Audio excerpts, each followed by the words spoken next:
Welcome, ladies and gentlemen, Kungans, Joy, all you fancy-looking Kiadi Mundi Conans, to today's video where, let's just say, I'm feeling a glimmer of hope. I'm feeling a glimmer of light. I know somewhere down below, Boba, son of Jango, is lurking in the shadow of the hells, waiting to be risen from the ashes like the phoenix, to become a useful character. Folks, today, we have our initial gameplay review of Marrok, and let me tell you, this guy is the Marrok of the future of the mercenary crew. Hey guys, I don't mean to interrupt, but yeah, let's just say some new things have transpired since this crazy guy made this video here.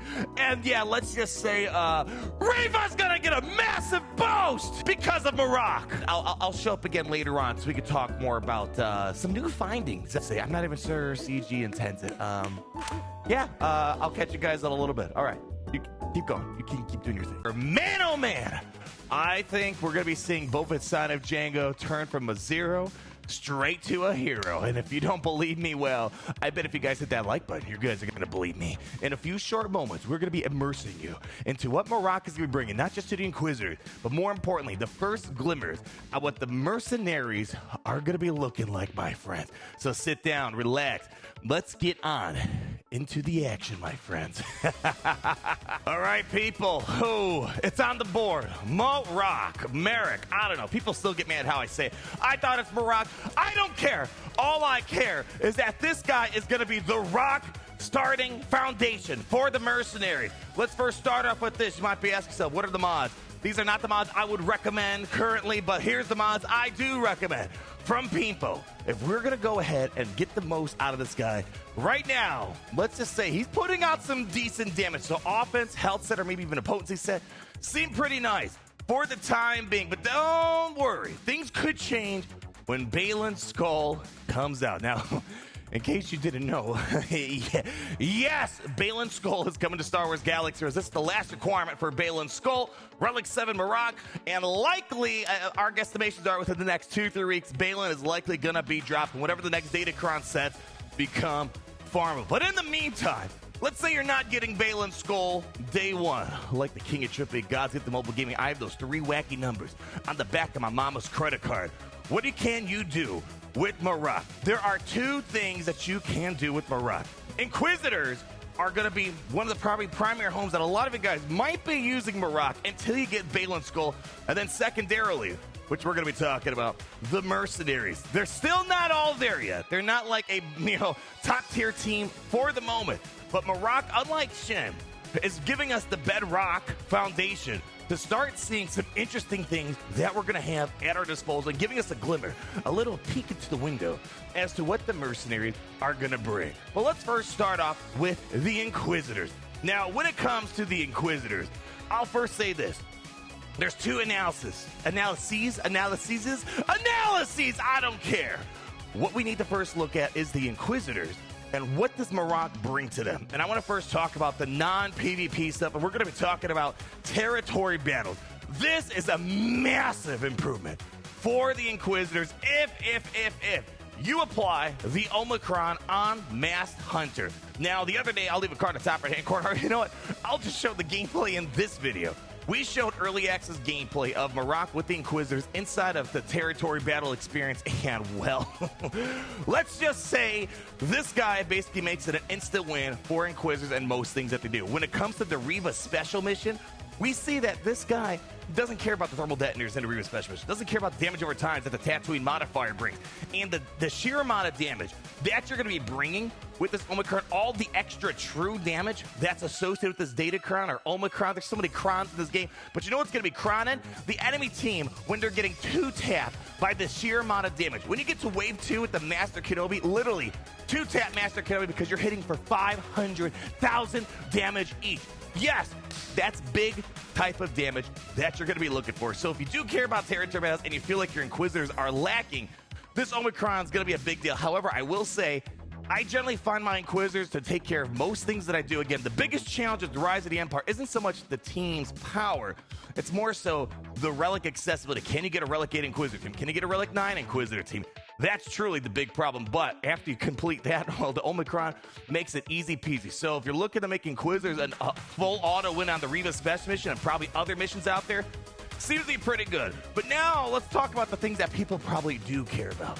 And that's going to be about, all right, what is the PvP experience? And let's, again, continue our conversation with the Inquisitors. Now, when we pull up the Inquisitors faction here, here's the problem. The kitchen's kind of full. You only can have so many chefs cooking. We have no more room. There's no 6, 7, 8 slots. There is no 10v10. There is no 7v7 out there. Here's what I can say. I think, in general, Marrok might be an overall detractor from the current Inquisitorious team. I'm wrong, but I'm kind of not wrong here. All right, people, we need to get chit-chatting about what happened since I recorded and edited this video.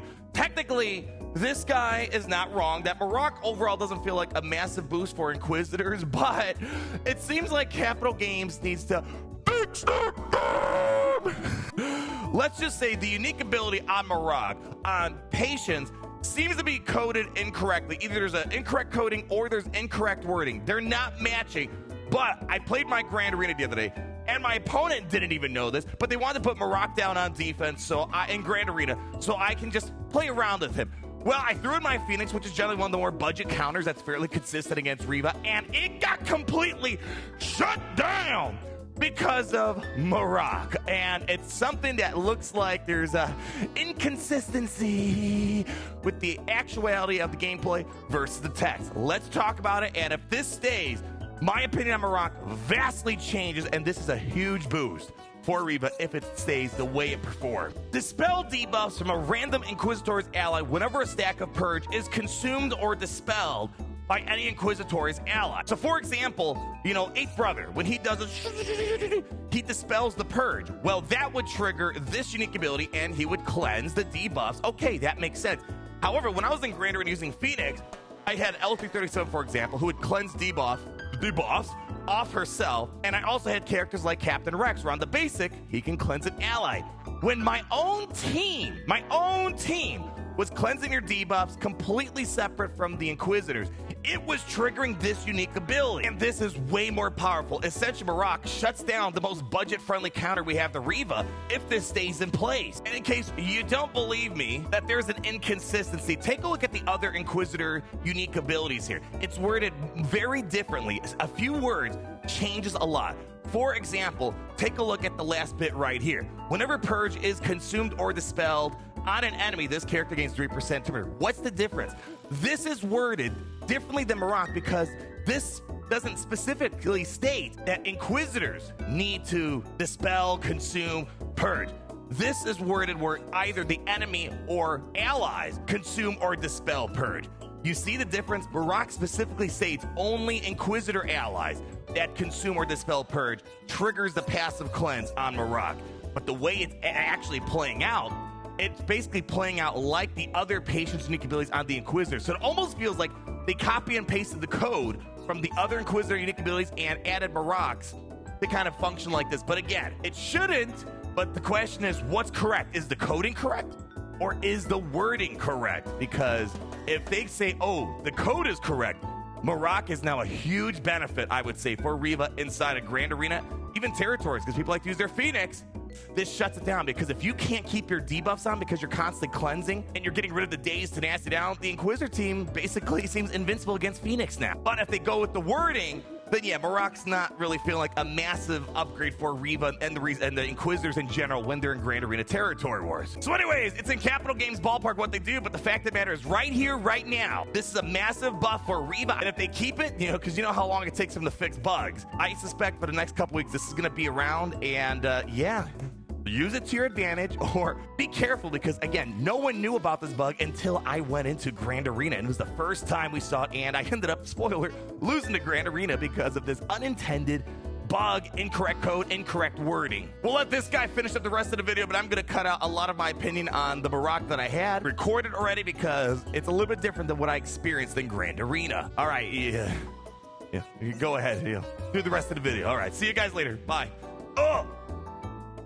So that's going to lead us to the actual conversation that we really need to be focusing on now. the Mercenaries. And as you can see here, people, there are going to be a lot of toys in the Mercenary toy box that we're going to be able to explore. Now, it's a little too early still, but we see the foundation of what the Mercenaries are looking like. We had Shin released not too long ago. We didn't really see much in the Mercenary realm. You know, we saw Shin a little bit more active in the Unaligned Force user team, for example. But now with Marrok, we're starting to see, I'm seeing the vision. And let's bring that up. So obviously, Balin Skull is the missing piece to really bring the Mercenaries to life. Our first truly dedicated mercenary lead. It's going to take more advantage of Soldier of Fortune. We have to wait and see. We don't know the kit reveal at the time of this video. But what I want to bring you to is this unique ability again. Masked Hunter. And more importantly, people, I need you guys to get your tactical scanners on. I need you guys to get zeroed in on this clause right here. This clause, more or less, feels to be a mini leader. A mini, I say it lightly. By no means is this the Mercenaries. Are they going to be like a top 10 team right now before Balin Skull? But we can see things from a hypothetical sense, just like when we built up Gungans, you built up the Bad Batch, you can start seeing how the puzzle pieces start connecting. So check it out with me. Whenever Marrok scores a critical hit, all mercenary allies gain 5% offense. But nonetheless, the thing that's really important is the second sentence. Whenever an enemy resists a debuff from a mercenary ally, all mercenary allies gain 10% turn meter. That right there is where we see something magical start to happen. When we did the first kit reveal for Marrok, we were talking about Shin, for example. Shin on her AoE applies a lot of debuff. Well, they might be resisted against teams that have high tenacity just baked into them, or they have tenacity up. Well, this provides an engine to turn an unfortunate situation such as your debuffs being resisted into a massive turn meter boost. But it's not just in the situation of Shin. This is where we're going to talk about the fun stuff, where not even just this, I guess, as well, but Boba Fett's Scion of Jango. Ooh. You know, we're already getting speculative onto what the ideal team's going to be. For Balin Skull, let's just say I'm really, really hoping, I'm really, really rooting that this guy right here is going to be a part of the Balin Skull lineup. Obviously, with Balin, Shin, Marrok, but Boba Fett is going to be, making things interesting, giving us a reason to maybe look at him a little bit more seriously. When you look at Bounty Breaker, you're going to create a somewhat infinite loop. However, it's going to be limited because Boba Fett's Scion of Jango, you eventually get capped off. You can't use the same ability 30 times in a row. It's going to force you to pivot towards another ability temporarily, and then you can continue again on your Massacre. But if you check out Bounty Breaker here, as you can see, when you deal damage to all enemies, you're applying 2 damage over times on each enemy just as the base level. Well, if you're going up against a team that has high tenacity, if you're going up against a team that just has high tenacity, anything of that matter, well, 2 times 5, well, what is that? That's 10 debuffs in total that got resisted, times 10% turn meter. If you got to do some quick math, that's 100% turn meter, baby. Oh, that's a lot of damage. I'm talking boom, boom, boom, boom. You're going to be rolling a mini turn meter train. As you can see with the variety of gameplay, Boba Fett basically just boom, AoE, take another turn. Boom, AoE, take another turn. Boom, AoE, take another freaking turn. It feels good. It feels awesome. However, it's kind of a niche thing right now. It really only works to this degree when you go up against teams that have tenacity up on them, that already have highly tenacious lineups. Otherwise, they're not being resistant, therefore you're not able to run that loop. So again, this seems to be a limited circumstance thing. By no means do I think at the current time. Go ahead, get your mercenaries up and running. This is more just kind of like a hypothetical, getting the theory crafting senses tingling for when Balin Skull does come around. And even though Boba Fett's Scion of Jango is really darn cool with this combo, if you just take a look at some of the other mercenaries that we have online, a lot of these guys have a variety of debuffs baked on them, You have Dengar, for example. He's got a lot of debuffs. Just again, go through the roster, have fun. Mercenaries, I think this could be one of the core attributes of them. You want to turn your debuffs power into turn meter power. So it takes, something against the enemy that they use to their advantage, being tenacious, and using it against them. Ooh, how the tables have turned. How the turn have tabled, my friend. So that right there is really the biggest thing about Marrok, is that unique ability, ramping up the offense, as well as giving us a variety of other turn meter. This right here is what starts showing us what we have to expect in the upcoming future. Otherwise, when we move beyond that, you know, we can't really fully appreciate the kit that much. Yes, we have purge capabilities whenever a mercenary ally is using a special ability. Marrok is going to be assisting. Furthermore, in this unique ability, even more, when an enemy is going to be, or when an ally is going to be using their abilities, Marrok is going to be able to get purge on the enemy. So again, trying to activate those purge synergies that are baked into the Marrok's kit that otherwise it's kind of hard to get purge if you don't have a team of Inquisitors. The other thing that we're going to have kind of an issue seeing for the time being is going to be the Soldier of Fortune. The Soldier of Fortune, again, it's too individualized right now. And I feel like we're not getting enough Soldier of Fortune. Shin, we saw she had a lot of Soldier of Fortune stuff, but it was really hard to get the full effect of it without Balin's Skull or, you know, without other members trying to, like, get the momentum going on the Soldier of Fortune. And then I'm assuming we're going to be able to, like, share this with the team in more meaningful ways.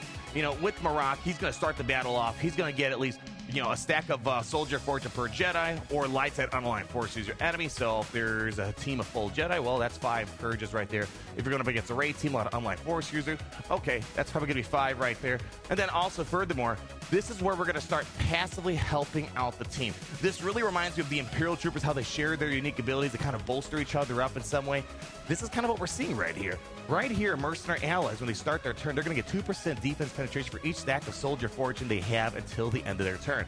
So I'm assuming there's going to be some way to pull it all together with Balin's Skull to really make that a meaningful number. And as we see here, Marrok is going to gain stacks of Soldier Fortune for each stack of Purge inflicted by another mercenary ally. So when you get more Purge out there, you're going to get more Soldier of Fortune. Okay, all right. Seems kind of nice, right? So, but again, we need to get that purge out there. So it's kind of intertwined with one another. And the Marrok is going to lose 3 stacks of Soldier Fortune whenever he uses Desperate Getaway. And then whenever a mercenary ally gains a stack of Soldier Fortune, we got this passive health and protection recovery. This is going to be nice. Having a way to keep the team healed up, it's going to be kind of a big deal. So right now, all I'm really seeing of Marrok, before we get into the realm of Balin's Skull, you have some funny little toys with the mercenaries. You can actually start somewhat playing with them. I don't know if I would use them in a high capacity sense unless I just want to get a little wild out there. Last things I want to bring up before we let you guys go here, in case you guys are looking at Zeta investments right now. All right, well, Masked Hunter, I would say in general, probably at the moment, if you're just planning on using, you know, Marrok as just a turn meter booster for your mercenaries, if you want to goof around, you probably don't need this Zeta. This Zeta is mostly a function of getting the purge out there whenever another mercenary ally uses an ability on their turn. Okay, again, not that material to what we're doing at the current time. In the future, I assume this will be way more important, especially with all the other Soldier of Fortune effects that we have here. You know, right now, the Soldier Fortune isn't really the material thing we're seeing in Marrok, but down the road, I suspect it's going to be. But if you're someone that's not getting Balin for the next couple months and you want to play around with this, I would say the Zeta is kind of passable. And, you know, furthermore, kind of a bonus thing, spinning slash that we have here. You know, if you want to make sure you're not applying your divas, this is like backwards thinking. If you want to take advantage of that unique ability and be resistant to feed turn meter, well, you could probably skip out on upgrading this where it has the tenacity down. It's a little bit weird to say, but when you're applying tenacity down, your debuffs are being applied, which means you can't feed turn meter. You see the problem that we got going on here? Anyways, overall, really cool stuff that Marrok is bringing to the table for a starting point. I don't think this character is a god tier character out of a scale from 1 to 4, 1 being amazing, 4 being trash. Right now, he feels like a 3. I think he's going to upgrade to a 2. Once Balin comes around, you know, he's got good damage. Desperate Getaway has massive damage that we can throw out there if you're using him in an Inquisitor lineup. And of course, if you have 6 stacks of Purge, he can reset this and use it back to back to back. Really good. The turn meter on unique ability is great. And although, you know, I don't need the Terra Omicron for my Inquisitors, let's just say it's still a pretty darn good one. And that's going to wrap it up for today. Ladies and gentlemen, Gungans and Droid, we got a little glimpse into the future. Are you going to be a believer that Boba Fett Son of Jango is going to have this future with the mercenaries? Let me tell you, I have that vision. And you know what I'm envisioning as well? You guys being amazing like you guys always are. Leave that like, comment down below, subscribe so you're not missing a thing. And always remember, it's great to be in the Empire today.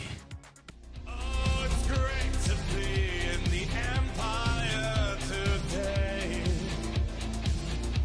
The sun never sets.